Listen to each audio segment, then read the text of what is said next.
오늘은 전국교회가 함께 지키는 해외 선교주일인데 피 흘려 전한 생명의 복음이라는 주제로 함께 은혜를 나누고자 합니다. 우리나라 기독교 개신교 복음이 우리나라에 전래된 원년은 1884년인데 그러니까 개신교가 전래된 지 137년이 됐습니다. 그것은 우리나라 최초의 개신교 교회인 평안도 소래교회, 한문으로 말하면 솔래교회인데 보통 소래교회로 그 교회가 한국인의 손에 의해서 세워진 해가 1883년이기 때문입니다.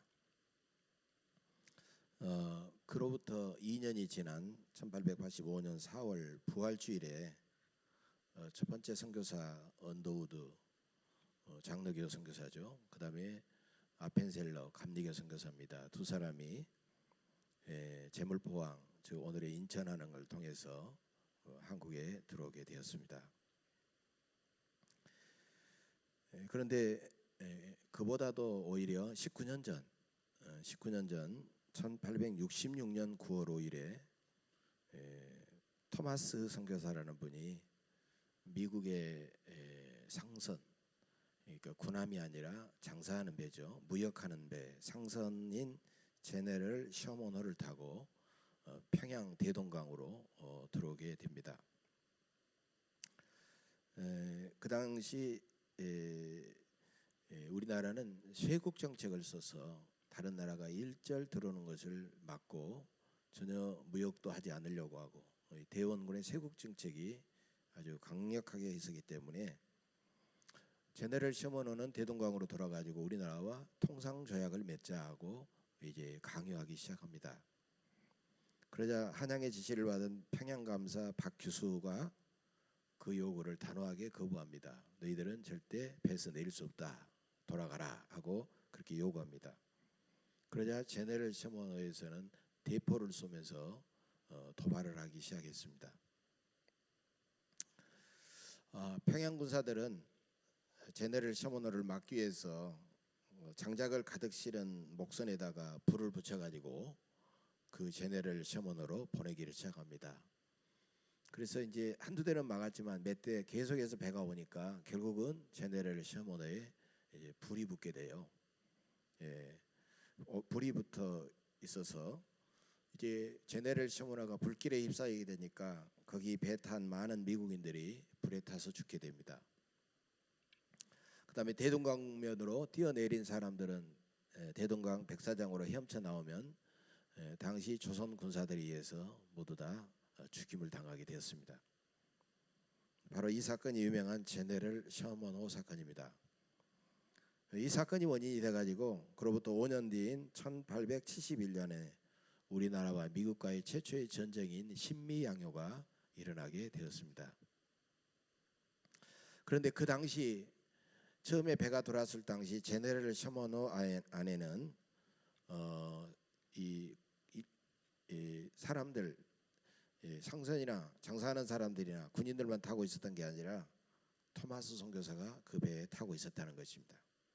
토마스 선교사는 기도하다가 이제 심상치 않은 낌새를 느끼고 가판 위로 책 상자를 옮기게 되었어요. 근데 그 상자 안에는 우리 백성들에게 줄 한문 성경이 가득 들어 있었습니다. 그 상자 안에서 토마스 선교사는 한 권씩 대동강변에 있는 우리 백성들에게 평양 주민들에게 그 성경을 막 던지면서 외친 이런 말을 했었어요. 야소 야소 야소라고 외쳤습니다. 바로 야소는 예수란 이름이었던 것이죠.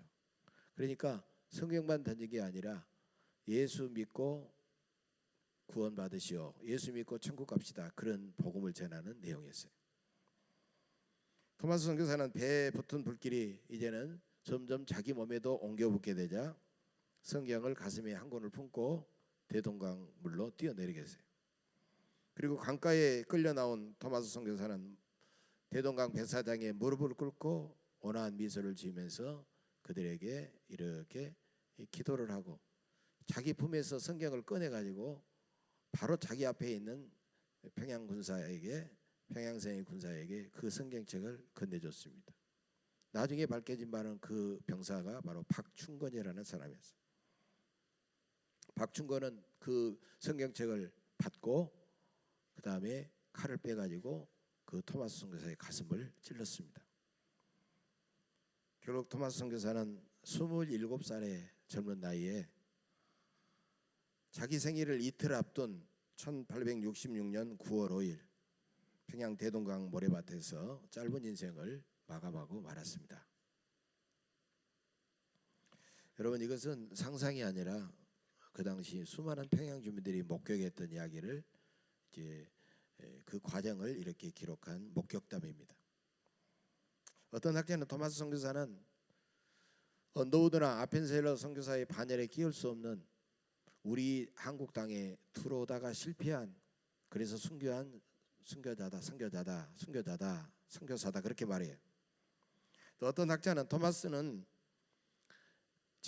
미국이라는 제국의 상선에 몸을 싣고 와서 제국 침략의 앞잡이 노릇을 했던 선교사에 불과하다라고 그렇게 평가절하는 사람도 있습니다. 그러나 그 당시에 서양의 선교사들은 바로 상선을 타고 온다든지 여러 가지 그런 방법을 통해서 피식민지 국가에, 피선교지 국가에 와서 성경을 나눠주고 복음을 전했던 것입니다. 로버트 저메인 토마스, 그게 토마스 선교사의 풀네임인데, 로버트 저메인 토마스 선교사는 어떤 사람인가요?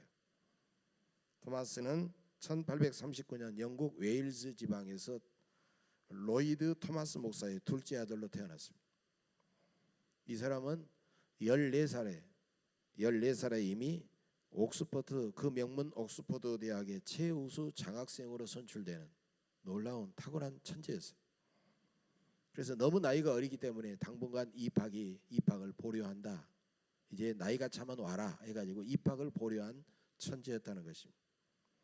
토마스는 고등학교를 졸업하고 초등학교 교사가 되어서 일하다가 나중에 다시 방향을 바꿔가지고 18살에 신학과가 있는 런던 대학교에 입학해가지고 2년 만에 학사학위를 받았습니다.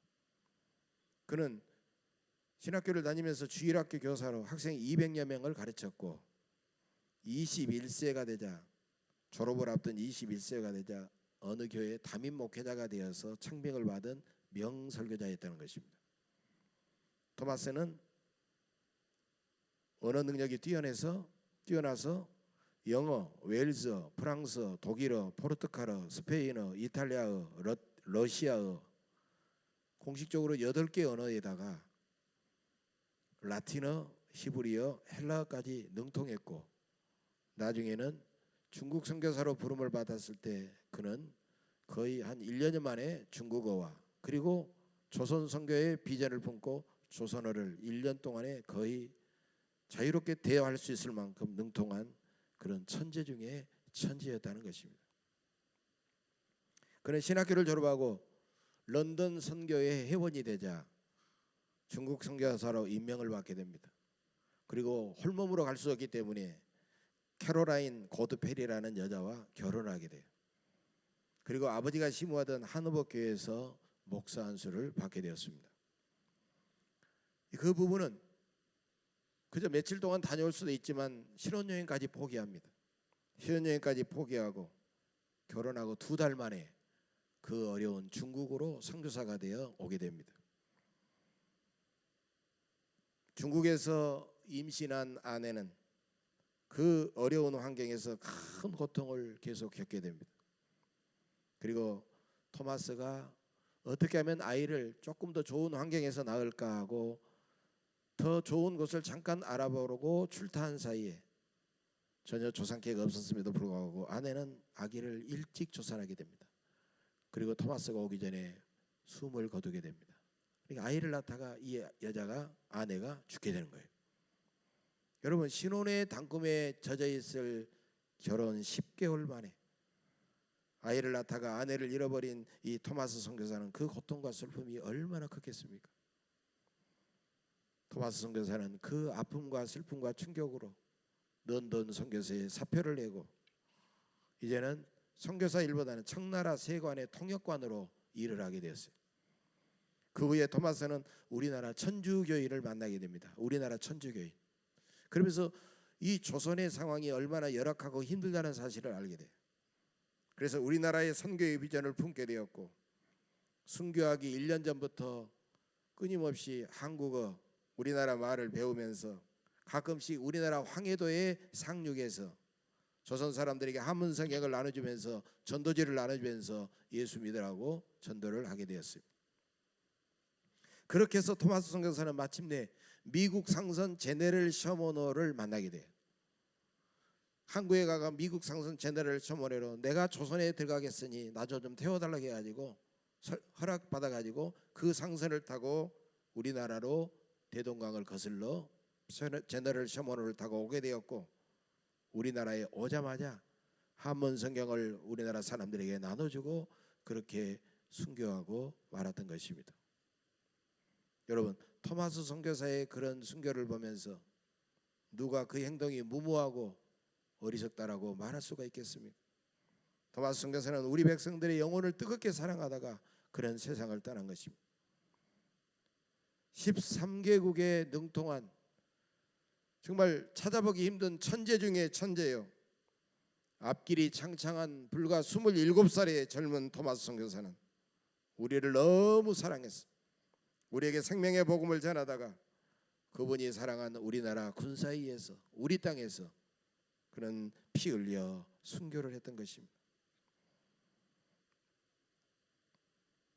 토마스 선교사가 대동강에 던진 성경을 읽고 여기저기서 수많은 사람들이 감동을 하고 은혜를 받고 예수를 믿기 시작했습니다.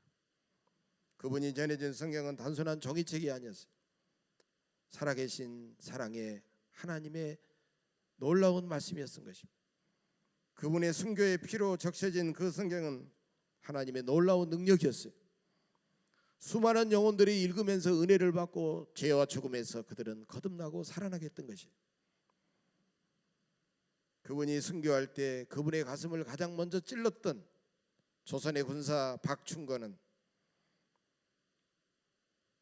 30년이 지난 다음에, 젊은 20대 때 그 일을 했는데 30년이 아니니까 50여 년 정도죠. 50여 년, 아니 50세 정도가 된 거죠. 30여 년이 지난 다음에 마페 선교사, 유명한 선교사입니다. 마페 선교사의 전도를 받아가지고 드디어 그분은 예수를 믿게 돼요. 그리고 그는 예배를 드릴 때마다 하나님 앞에 통곡하면서 내가 토마스 선교사를 죽이다니 하면서 통곡하면서 그는 회개하게 되었고, 마침내 평안도 안주교회 영수가 됩니다. 여러분, 영수라고 하는 것은 옛날에요, 교회 일꾼도 없고 예배 인도한 사람도 없으니까 많이 배운 사람들을 뽑아가지고 복음의 핵심을 가르치고 교회를 관리하면서 예배도 인도하고 설교도 하게 한 사람이 영수였어요. 그러니까 목회자의 자격증은 없지만 교회 책임자가 바로 영수였다는 거예요. 그 다음에 박충건의 조카였던 이영태는 예수를 믿은 다음에, 그분도 실력이 있는 사람인데 그 당시에 출간했던 한문 성경의 3분의 1을 한글 성경으로 번역한 사람이 바로 박충건의 조카 이영태였다는 것입니다. 그 다음에 그 당시 11살이었던 이 토마스 선교사가 들어올 때 11살이었던 채치량이라는 소년이 있었는데, 채치량이라는 소년은 토마스 선교사가 던진 성경책 3권을 걷어다가 가지고 집으로 돌아왔습니다. 며칠 후에 평양관청에서 성경을 소지한 사람들은 전부 다 체포해라, 성경을 가진 사람들은 전부 다 신고해라 해가지고 그렇게 이제 공포고문을 내리게 됩니다. 그러자 성경을 소지한 사람들은 겁이 나가지고 대부분 성경을 태워버리거나 그냥 강물에다가 던져버리거나 그렇게 했지만, 영문주사였던 박영식이라는 사람은 사람들이 여기저기 갖다 버린 성경을 주워다가 집으로 와가지고 평양 대동문 안에 있는 자기 집 안방에 벽지로 사용하게 됩니다. 안방에 벽지로 성경을 뜯어가지고 벽지를 붙이는 거예요. 사용한 거예요. 여러분 생각해 보시오. 놀라운 광경이죠. 누가 그 집에 안방에 들어가면 위에도 성경, 밑에도 성경, 옆에도 성경, 앞에도 성경, 뒤에도 성경, 다 성경입니다. 박영식의 집에 안방에만 들어가면 하루 종일 성경을 읽을 수가 있습니다. 대초에 하나님이 천지를 창조하시니라. 하나님이 세상을 이처럼 사랑하사 독생자를 주셨으니 이는 그를 믿는 자마다 멸망하지 않고 영생을 얻게 하려 하심이니라. 주 예수를 믿으라. 그리하면 너와 내 집이 구원을 받으리라. 이런 놀라운 성경을 여기서도 저기서도 계속 볼 수가 있는 거예요. 그런데 성경 세 권을 가져온 차치량이 이제 상당히 자라서 이제 성인이 되자 차치량은 그 박영식의 집을 사게 됩니다. 박영식의 집을 사가지고 그 집을 여관으로 쓰는 거예요. 여관으로 사는 거예요. 여러분, 여관에 들어와서 그 방에 들어간 사람들마다 도배지로 되어 있는 성경을 둘러보면서 계속해서 읽을 수 있지 않겠어요? 얼마 후에 평양을 방문했던 마포 사멸 선교사가 있었는데, 유명한 선교사입니다. 마포 사멸 선교사가 그 여관에 투숙해서 보니까 세상에 여관 벽지가 전부 성경으로 되어 있는 거예요. 이 성경이 바로 그때 토마스 선교사가 대동강에 들어와 가지고 던졌던 그 성경이라는 것을 즉시 알 수가 있었어요. 그래서 마포 사무엘 선교사는 토마스가 전해준 그 벽지 성경을 이제 차치량에게 만나가지고 내가 새로운 벽지를 살 돈을 몇 배를 줄 테니까 저 벽지 성경을 뜯어서 나에게 팔라고 그렇게 제안을 하게 됩니다. 그리고 마포 사무엘 선교사는 그 벽지 성경을 사가지고 가슴에 품고 몇 날 며칠을 울었다는 것이에요. 그래서 마포 사무엘 선교사는 여관 주인이었던 차치량을 만나고, 차치량이 바로 박영식이라는 사람에게 집을 샀는데 그 박영식도 만나고 그 사람을 데려다가 이 성경이 어떻게 와서 여기까지 와 있는가를 경과를 이야기하면서 눈물로 그들에게 복음을 전하게 됩니다. 그래서 그들은 드디어 그 말에 감동을 받고 예수를 영접하여 예수를 믿게 되었고, 그 여관은 이제 여관이 아니라 교회가 됩니다.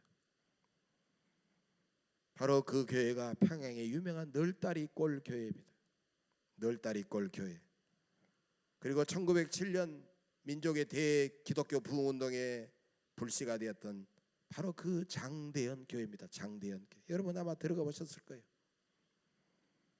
그래서 토마스 선교사의 순교는 마침내 수많은 사람들을 구원했고, 그가 던진 성경이 벽지로 붙어있던 그 여관이 널다리골 교회로 이어졌고, 장대현 교회로 이어졌고, 평양 대부흥운동으로 이어졌고, 한국 기독교의 1907년 민족의 기독교 대부흥운동으로 전국 삼천리 방방곡곡으로 들불처럼 퍼져갔던 것입니다. 여러분, 기독교 복음이 무엇입니까? 기독교 복음은 승리의 기쁜 소식입니다. 하나님께서 예수 그리스도를 죄인들이 사는 이 세상에 보내셔서 우리가 죽어야 되는데 예수님이 우리 대신 죽으시고 우리를 구원하셔서 우리에게 영원한 생명을 주신 가장 기쁜 소식이 바로 복음입니다. 복음은 모든 사람을 죄와 죽음에서 구원합니다. 복음은 모든 사람들을 위로하고 치유합니다. 복음은 모든 사람들을 의롭고 선하고 행복한 삶으로 인도해 갑니다. 이렇게 존귀한 복음을 전하기에 지금까지 2000년 동안 수많은 사람들이 내가 구원받았기 때문에 아직도 구원받지 못한 그들을 살려야 된다라고 내 생명을 던져서 내 피를 흘려서 그들에게 복음을 전하여 수많은 영혼들을 구원했던 것입니다. 복음은 모든 믿는 자에게 구원을 주시는 하나님의 놀라운 능력이 되기 때문입니다. 여러분, 세상 사람들을 우리가 바라보면 너무 안타까운 마음을 금할 수가 없어요. 중요하지 않는 일에 노력과 시간과 물질과 모든 것을 다 쏟으면서 살아가고 있지 않습니까? 무엇을 마실까, 무엇을 먹을까, 무엇을 입을까 하며 그들은 염려하면서 고통스럽게 살아가고 있습니다. 그러나 예수님께서 우리에게 피 흘려주신 영원한 생명은 의복과 물질과 음식과 잠시 잠깐 살아가는 우리의 육체의 생명과는 비교할 수 없이 참으로 영원히 우리가 추구할 수밖에 없는 소중한 것입니다. 예수님이 우리에게 주신 그 생명이 너무너무 귀중하기 때문에 그 생명을 전하기 위해서 기꺼이 피를 흘려 순교하게 되는 것입니다. 우리가 그런 순교의 자세로 복음을 전할 때 놀라운 구원의 역사가 나타날 것이며 부흥의 역사가 일어날 것입니다. 오늘 본문 6절 이하에 보면 사도 바울이 가장 마지막에 순교하기 직전에 쓴 책이 디모데후서예요. 디모데후서 중에서도 4장은 마지막 장입니다. 여러분, 사람이 마지막에 숨을 거두기 전에 마지막에 한 유언은 그것이 그 사람이 가장 깊은 관심을 기울이고 추구했던 바고 후세들에게, 후손들에게 남기고자 하는 그런 부탁의 말씀, 그런 귀한 명령인 것입니다. 예수님께서도 우리에게 복음에 너희는 온 만민에게 가서 복음을 전하라고 명령하지 않았습니까? 바울은 사랑하는 디모데에게 이렇게 말합니다. 전제와 같이 내가 벌써 부어지고 나의 떠날 시각이 가까웠도다. 나는 선한 싸움을 싸우고 나의 달려갈 길을 마치고 믿음을 지켰으니 이제 후로는 나를 위하여 의의 면류관이 예비되었노라고 그는 그렇게 고백하고 있어요. 여러분, 여기에 나오는 전제는 부울전자입니다. 제물에다가 마지막에 포도주를 부어가지고 하나님 앞에 올려드리는 그런 제사의식을 전제라고 그럽니다. 바울은 수많은 사람들에게 생명의 그 복음을 전하기 위해서 자신의 몸을 제물로 삼고 자기 피를 포도주로 삼아 그 몸의 마지막까지 주님 앞에 부어 올렸다는 것이, 그래서 바울은 복음을 전하기에 믿음의 선한 싸움을 끝까지 싸워왔고 달려갔기를 마치고 믿음을 지켰던 것입니다. 우리도 아직 믿지 않는 사람들에게 복음을 전하기에 피의 전제를 마지막까지 부어드려야 된다는 것입니다. 바로 그런 사람이 복음의 생명력이 충만한 사람입니다. 복음의 생명력이 충만한 사람은 구원받은 기쁨과 감격이 충만합니다. 복음의 생명력이 충만한 사람은 참으로 열악하고 어려운 환경 속에서도 적극적이고 창조적으로 복음을 전하면서 살아갑니다. 복음의 생명력이 충만한 사람은 죽기까지 이웃을 사랑하며 살아갑니다. 복음의 생명력이 충만한 사람은 생명을 전하기에 자신의 생명을 기꺼이 내던지면서 순교합니다. 복음의 생명력은 우리 자신과 우리 예원교회와 한국교회와 우리 민족에게 충만해야 됩니다.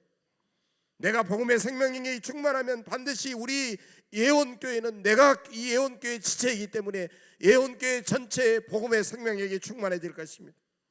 우리 예원교회는 또 한국교회의 하나의 지체이기 때문에 한국교회가 복음의 생명력이 충만해질 것입니다. 한국교회가 복음의 생명이 충만해서 살아나게 되면은 바로 한국교회는 놀라운 하나님의 능력을 받고 이 민족을 복음의 생명력이 충만한 민족으로 바꿔들면서 이 민족의 평화 통일을 위해 앞장설 것이며 세상의 땅끝까지 복음을 전하는 위대한 복음의 제사장의 나라로 우리 민족을 만들어갈 것입니다. 사랑하는 교회 여러분, 오늘은 우리 교단 전국교회가 함께 지키는 해외 선교절입니다. 우리는 기꺼이 피 흘려 생명의 복음을 전해준 토마스 선교사와 같은 수많은 선교사들의 순교자들 때문에 우리는 구원의 기쁨과 감격 속에 이렇게 우리는 신앙생활하면서 살아가고 있습니다. 그래서 우리는 그런 순교자들과 전도자들에게 은혜에 빚진 사람들입니다. 초대 카르타고의 교부인 터툴리아는 이런 말을 했습니다. 교회란 나무는 세 가지 액체, 교회라는 나무는 세 가지 액체, 수고의 땀방울과 기도의 눈물과 순교의 피를 먹고 자란다라는 그런 유명한 말을 했습니다. 지금까지 교회는 언제나 순교자들의 그 처절한 희생 위에 세워져 온 것입니다. 우리 예원교회도 주님의 몸된 교회를 위해서 어떻게 하면 우리 교회를 아름다운 교회로 세워져 갈까? 어떻게 하면 우리 교회가 번듯한 성전을 세워서 하나님이 기뻐하는 교회로 만들어 갈까? 땀과 눈물과 피를 아끼지 않는 여러분들의 그 순교의 영성 때문에 우리 교회는 여기까지 올 수가 있었던 것입니다. 한 알의 밀이 땅에 떨어져 죽지 아니하면 한 알 그대로 있고 죽으면 많은 열매를 맺느니라. 요한복음 12장 24절의 말씀처럼 토마스 선교사의 순교는 결코 우연이 아닙니다. 그 사람의 실수가 아닙니다. 그 사람의 실패가 아닙니다. 하나님께서 만고의 우리 민족을 구원하기 위하여, 우리를 구원하기 위하여 우리나라에 예비하셔서 때가 되어 심으신 하늘의 거룩한 미랄이었던 것입니다. 그렇다면 우리도 땅끝까지 복음을 전하면서 토마스 선교사의 거룩한 핏값을 갚으면서 우리는 살아가야 될 줄로 압니다. 우리가 전도를 게을리하고 하나님이 명하신 해외 선교를 우리가 하지 않는다면 우리를 구원하신 하나님 앞에 배은망덕한 것이며 우리를 구원하시기 위해서 흘리신 수많은 선교자들의 피를 헛되게 만드는 것이 될 것입니다. 선교는 그저 생명의 복음만 전하지 않고 모든 사람들을 향하여 다가가 주님의 마음으로 지극히 사랑하고 치유하고 섬기며 그들을 붙들어 주는 것입니다. 그래서 선교사들은 피선교지에다가 교회당만 세우지 않았습니다. 교회당을 세우기 전에 언제나 먼저 병원을 세우고 학교를 세웠던 것입니다. 학교를 세우고 병원을 세우고 그 다음에 교회를 세웠던 것입니다. 그래서 우리가 지금도 제중병원이라는 기독교 병원이 그래서 먼저 세워졌고, 그래서 숭실학교라든지 수피아 여고라든지 그런 학교들도 동시에 먼저 세워졌던 것입니다. 그 다음에 우리 광주의 모교인 양림교회가 그래서 함께 동시에 세워진 것입니다. 병원을 통해서 육신의 질병을 치유하고, 학교를 통해서 까막눈을 뜨게 하고, 다친 눈을 뜨게 하고, 교회를 통해서 생명의 복음을 듣고 저들이 구원을 받게 했던 것입니다. 병원과 학교와 교회의 삼각 연대 선교 사업을 통해서 예수님의 십자가의 은혜와 부활의 영생을 많은 사람들에게 전하며 그들을 뜨겁게 섬기고 사랑했던 것입니다. 우리는 이 일을 지금부터 감당해야 됩니다. 제가 전에 목회하던 광주 무돌교회, 저는 해외 선교의 어떤 꿈과 비전을 가지고 기도하다가 어느 해 강해를 하면서 장로님들 저는 이제 해외 선교에 대해서 시작을 하려고 합니다. 예산을 좀 책정해 주십시오. 그리고 해외 선교위원회를 특별위원회로 구성해서 이 일을 추진하도록 합시다. 그렇게 했지만 반응이 냉랭한 거예요. 그 예산이 별로 없는 거예요. 예산이 짜고 보니까 예산이 없는 거예요. 먼저 이야기를 했어야 되는데. 그렇게 하면서도 수많은 사람들에게 비전 투어를 해야 되겠다, 단기설을 선교를 가야 되겠다라고 생각하고 먼저 조직을 했습니다. 비전 투어를 가고 단기 선교를 할 사람들을 모집하게 됐습니다. 그러면서 하나님께서 물질을 채워달라고 기도를 했습니다. 제가 열심히 기도하고 있는데 그 소식을 들은 권사님 한 분이 저를 찾아왔습니다. 그래가지고 목사님, 비전 투어하고 단기 선교 간다고 하는데 재정이 좀 없다고 해서 제가 기다리고 있다가 제가 이 돈을 가져왔습니다. 그리고 제 앞에 이렇게 내놓는데요, 보니까 눈물 어린 돈이 1,000만 원이라는 돈을 다 거기다 안겨서 저한테 맡겨주시는 거예요. 그러니까 그 돈을 제가 교회 해외 특별위원회 기금으로 다시 내놔가지고 의논을 해가지고 단기 선교도 다 가고 다녀오고 비전 투어를 다녀왔습니다. 그리고 그 일이 시작이 돼가지고 제가 나올 때만 해도 13명의 선교사들을 계속해서 후원하고 계속 그분들이 오면 선교보를 하고 그렇게 해가지고 계속해서 그 일을 할 수가 있었어요. 저는 그때 선한 일을 하고 하나님이 기뻐하는 일을 하면 하나님께서 그 일을 하기만 하면 여러 가지 경로를 통해서 여러 사람들을 통해서 하나님은 풍성하게 채워주시는 하나님의 놀라운 은혜를 경험했어요. 저는 우리 예원교회가 성전 건축으로 재정이 넉넉하지 못해서 해외 선교를 본격적으로 시작하지 못한 것을 저는 늘 하나님 앞에 죄스럽게 생각하고 회개하고 있습니다. 늘 부끄러운 마음을 금할 수가 없었습니다. 그래도 당연히 다른 데서 해외 선교 합시다라고 강하게 주장할 수가 없는 거예요. 아직은 조금은 시간이 이르다라는 생각이 들었기 때문입니다.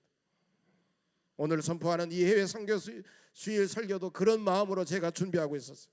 너무너무 죄송하는 마음으로, 우리는 선교하지 못하는데 제가 어떻게 선교하자는 말을 할 수 있을까, 너무너무 죄송하고 부끄러운 심정으로 설교를 쓰고 있는데, 한참 설교를 쓰고 있는 가운데 사흘 전에 저희 교인 한 분이 목양실의 문을 두드리는 겁니다. 그래서 제가 깜짝 놀라서 나가보니까 그분이 저를 만나자고 찾아왔어요. 목사님, 제가 그동안 좀 아껴서 돈을 좀 모았습니다. 많지는 않습니다. 400만 원입니다. 400만 원 이거 해외 선교를 위해서 써주십시오. 저는 그때 충격을 받았어요. 내가 고민하며 너무 회개하면서 쓰더니 하나님께서 저분을 통해서 감동을 받게 하셔서 이렇게 하는구나.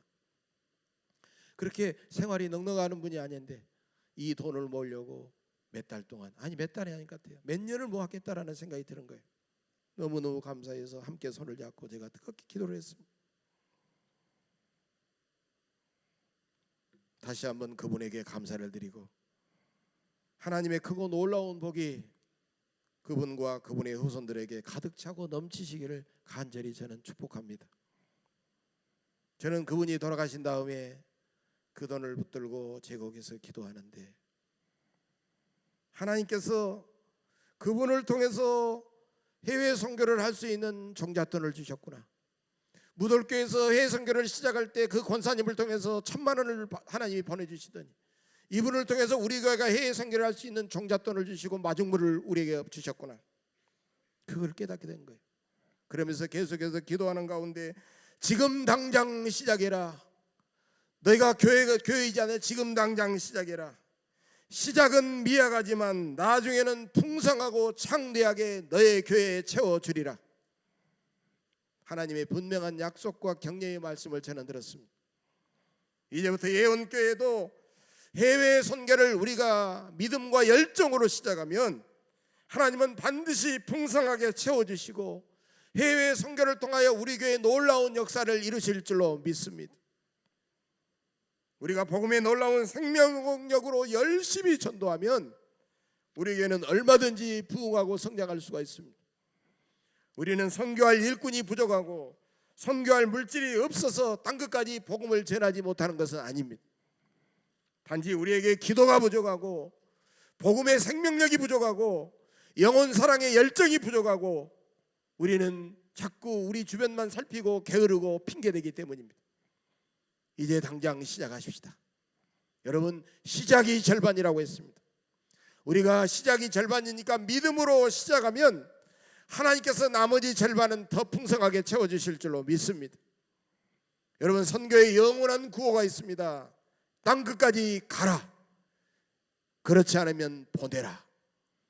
여러분, 주님의 위대한 선교 명령에 우리가 순종하여 우리가 믿음으로 가든지 아니면 갈만한 사람을 보내든지 이제부터 우리 예언교회가 활발한 선교 사역을 시작해서 우리 주변에 만나는 수많은 믿지 않는 영혼들을 구원할 뿐만 아니라 세계 열방에 나가서 수많은 영혼들을 구원해서 하나님께 큰 기쁨과 영광을 올려드리시기를 주의 이름으로 간절히 축복합니다.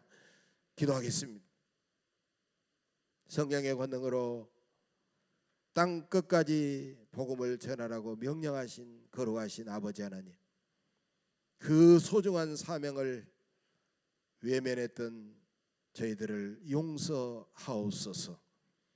영생의 복음을 전하기에 이 세상에 잠깐 살았던 육신의 생명을 기꺼이 우리를 위해 희생한 토마스 선교사의 뜨거운 영혼 사랑을 본받게 하옵소서.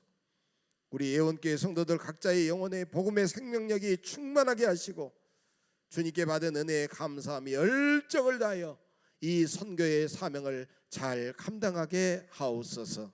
한 성도도 빠짐없이 이 일에 기쁨으로 동참하게 하옵소서. 감사드리며 예수님의 이름으로 축복하며 간절히 기도하옵나이다. 아멘.